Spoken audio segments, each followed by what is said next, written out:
wabarakatuh.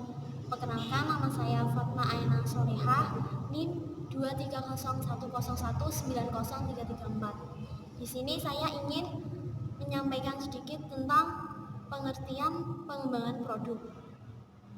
Jadi teman-teman, ini ada banyak pendapat tentang pengembangan produk. Yang pertama, menurut Philip Kotler, pengembangan produk adalah strategi untuk pertumbuhan perusahaan dengan menawarkan produk baru atau yang dimodifikasi ke segmen pasar yang sekarang.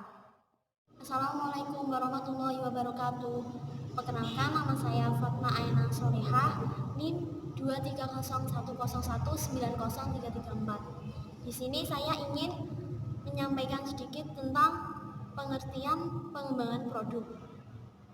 Jadi teman-teman, ini ada banyak pendapat tentang pengembangan produk. Yang pertama, menurut Philip Kotler, pengembangan produk adalah strategi untuk pertumbuhan perusahaan dengan menawarkan produk baru atau yang dimodifikasi ke segmen pasar yang sekarang. Yang kedua, jadi menurut Henry Simamora, pengembangan produk adalah suatu proses pencarian gagasan untuk barang dan jasa baru dan mengonversikan. Jadi pengembangan produk ini bukanlah hal yang mudah, karena dalam pengembangan produk itu terdapat banyak hambatan-hambatan, baik dari dalam perusahaan maupun dari luar perusahaan. Tidak sedikit perusahaan yang mengalami kegagalan dalam mengembangkan produknya, yang disebabkan karena perusahaan tersebut tidak dapat memecahkan hambatan-hambatan tersebut. Jadi di sini dapat saya simpulkan bahwa pengembangan produk adalah suatu proses penemuan ide untuk barang dan jasa, termasuk merubah, menambah, atau merumuskan kembali sebagian dari sifat pokok yang sudah ada dari segi corak, merek, dan kuantitas. Assalamualaikum warahmatullahi wabarakatuh. Di sini saya akan menjelaskan materi tentang tujuan pengembangan produk. Sebelumnya, perkenalkan, nama saya Debbie Wijayanti, NIM 215.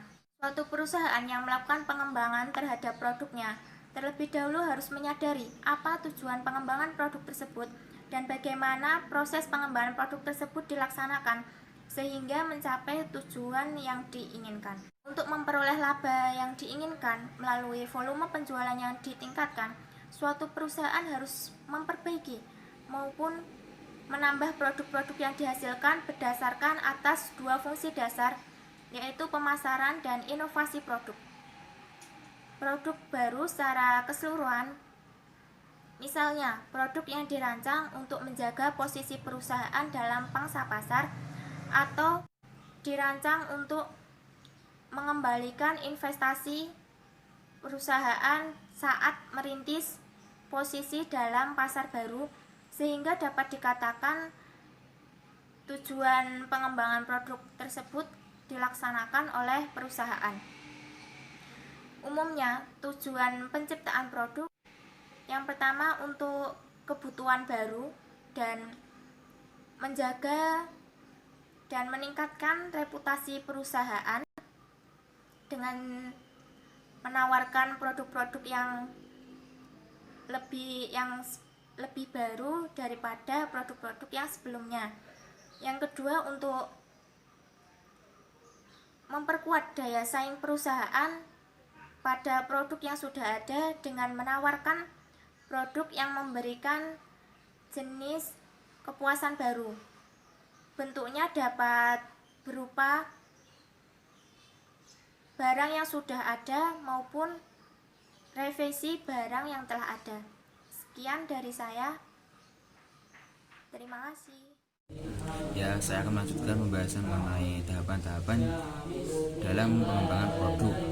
Yang pertama yaitu gagasan pokok. Pengembangan produk dimulai dengan pencarian gagasan bagi produk-produk yang lebih baru lagi. Kemudian untuk manajer ataupun yang mewakilinya diharapkan dapat memaparkan atau memberi penjelasan dan pasar yang akan dimasuki atau diedarkan, serta mereka juga harus banyak berusaha untuk mengembangkan produk terobosan dan memodifikasi produk lama, serta meniru produk daripada pesaing. Yang nomor 2 yaitu penyaringan ide. Tahapan ini dirancang untuk menghilangkan seluruh gagasan produk yang tidak berhubungan dengan tujuan maupun kemampuan dalam perusahaan tersebut. Yang nomor 3 yaitu pengujian konsep. Setelah gagasan disaring, perusahaan akan menggunakan riset pasar untuk mendapatkan input daripada konsumen tentang harga maupun manfaat daripada produk yang diedarkan. Dilanjutkan dengan membuat konsep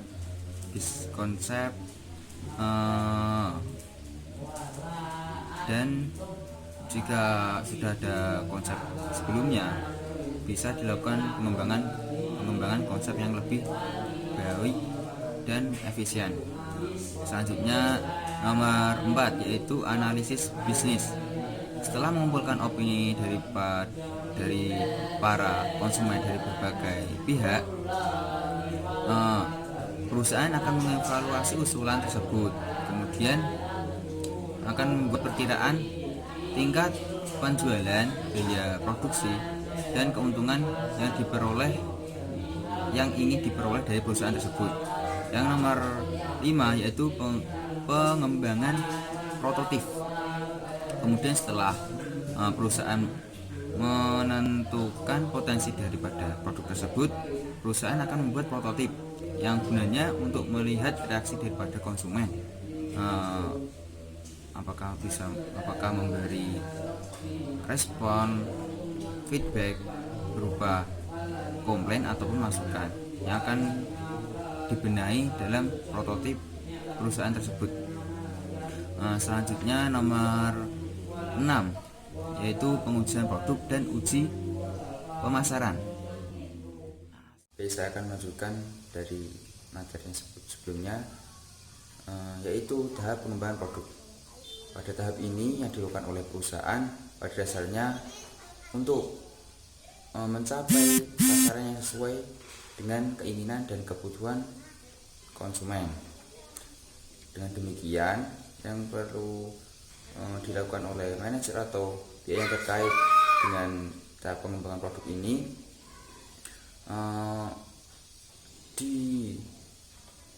diusahakan agar benar-benar mengembangkan dan benar-benar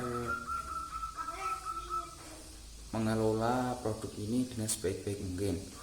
Nah, untuk itu maka perusahaan tentu haruslah mengikuti prosedur-prosedur dari pengembangan produk ini secara sistematis. Berikut adalah tahap-tahapannya. Yang pertama yaitu gagasan pokok, dan yang nomor 2 yaitu penyaringan ide. Yang nomor 3 yaitu pengujian konsep. Selanjutnya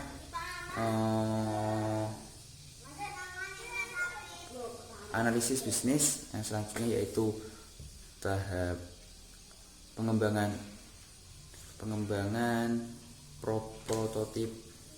Selanjutnya pengujian produk dan uji pemasaran, dan yang terakhir komersialisasi.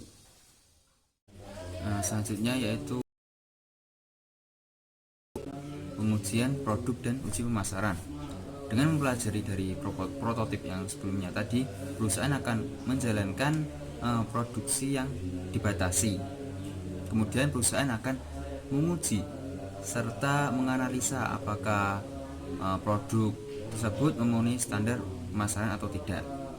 Dan yang terakhir yaitu komersialisasi. Jika pada uji pemasaran berhasil atau mendapatkan poin plus lah, perusahaan akan memulai produksi dan pemasaran berskala besar dengan menjalankan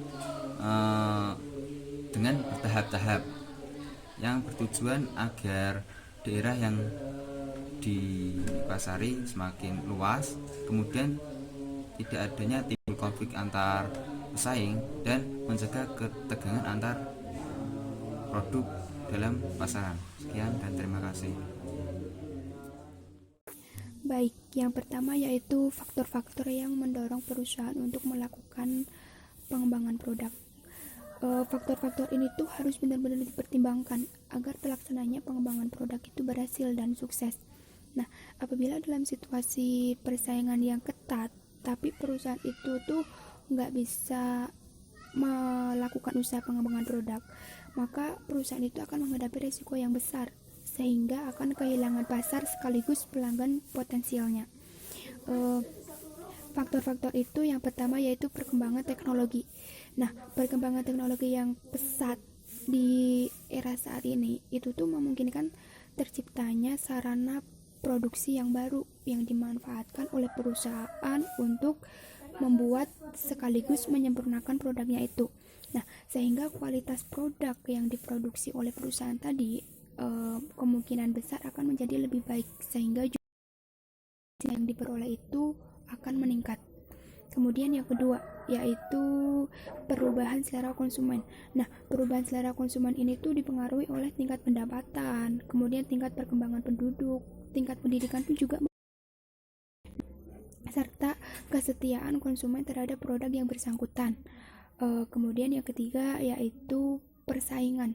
Nah, adanya persaingan yang kuat di antara perusahaan yang sejenis ini tuh akan menyebabkan perusahaan berusaha untuk selalu mengembangkan produknya. Jadi persaingan ini tuh bisa dijadikan semangat oleh perusahaannya, bisa dijadikan motivasi. Oh iya, saya harus mengembangkan produk ini. Gimana caranya agar kita tuh bisa menyaingi perusahaan itu, tapi tanda kutip dalam persaingan yang sehat ya. Kemudian yang keempat yaitu adanya kapasitas produk yang berlebihan. Nah, dengan meningkatkan kapasitas mesin-mesin yang dimiliki oleh perusahaan, mungkin perusahaan itu bisa berusaha untuk menggunakan kelebihan kapasitas tersebut. Dengan jalan apa? Yaitu dengan memproduksi perusahaan. Kemudian yang kelima yaitu siklus hidup produk yang pendek. Nah, siklus kehidupan produk yang pendek ini mendorong perusahaan untuk mengembangkan produknya, sehingga konsumen itu nggak bosan dengan produk yang diproduksi oleh perusahaan itu. Kemudian yang terakhir yaitu adanya keinginan untuk meningkatkan laba. Nah, perusahaan ini pasti mempunyai keinginan untuk memperkuat posisi produksinya di pasaran serta untuk memperluas pasar. Selanjutnya yaitu faktor yang menghambat perusahaan untuk melakukan pengembangan produk. Yang pertama yaitu kekurangan gagasan laba. Nah, perusahaan ini pasti mempunyai keinginan untuk memperkuat posisi produksinya di pasaran serta untuk memperluas pasar. Selanjutnya yaitu faktor yang menghambat perusahaan untuk melakukan pengembangan produk. Yang pertama yaitu kekurangan gagasan mengenai produk yang penting di bidang tertentu. Mungkin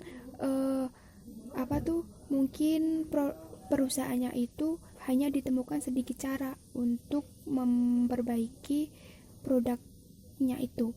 Jadi bisa dikatakan perusahaannya itu kekurangan ide lah untuk mengembangkan proses yang semisal produk awalnya itu polos, kemasannya nggak ada tulisannya, tapi perusahaan itu nggak bisa mengembangkan, oh ya gimana caranya agar produk itu menarik di mata konsumennya. Nah, persaingan yang ketat ini menyebabkan pasar menjadi terbagi-bagi. Jadi mau nggak mau perusahaan itu harus mengarahkan produk barunya itu ke segmen pasar yang lebih kecil, dan hal itu memungkinkan penjualan dan laba dari perusahaan itu mungkin lebih rendah untuk setiap produknya. Kemudian yang ketiga yaitu kekurangan modal. Nah, beberapa perusahaan yang memiliki gagasan-gagasan yang baik itu nggak dapat mengumpulkan dana yang diperlukan untuk melakukan riset dan meluncurkan produk barunya. Jadi perusahaan itu mungkin ada gagasan dan ide-ide untuk mengembangkan produk itu, tapi perusahaan itu kekurangan modal, nggak ada dana.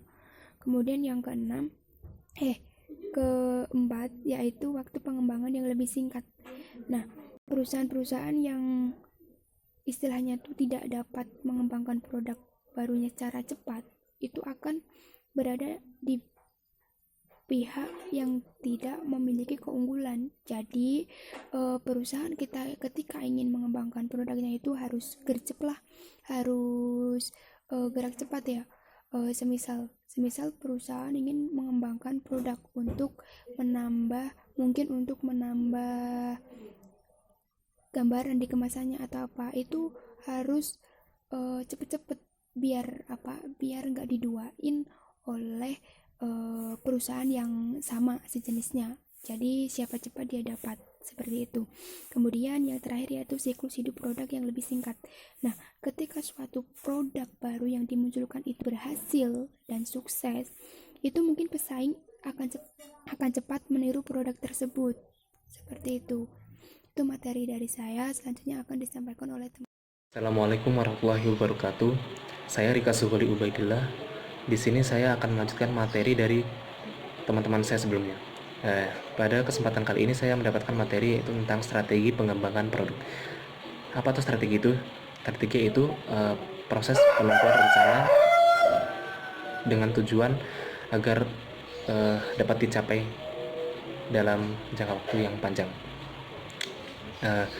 Dalam melakukan pengembangan produk baru, perusahaan itu pasti menghadapi kendala-kendala.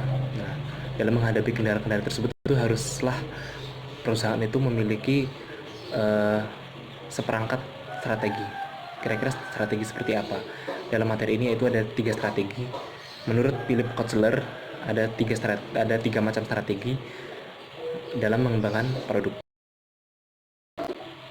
Strategi peningkatan kualitas atau quality improvement bertujuan untuk meningkatkan kinerja fungsional produk, daya tahan, keandalan, kecepatan, rasa, dan lain-lain. Nah, pada strategi kali ini itu bertujuan untuk pada saat kita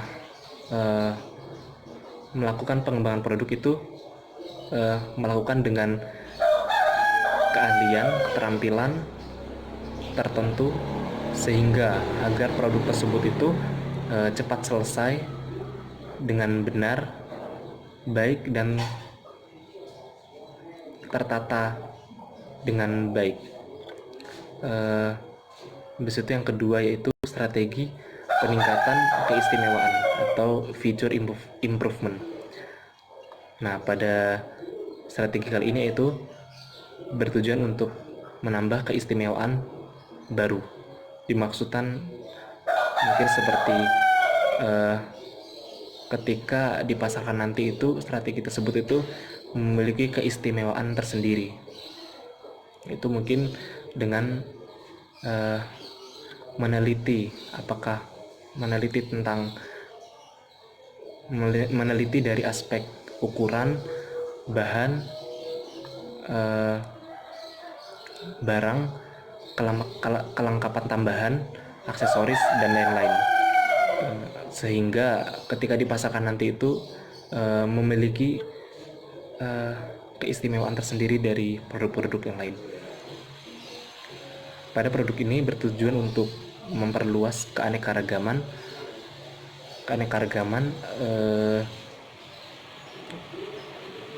keamanan serta kenyamanan produk tersebut.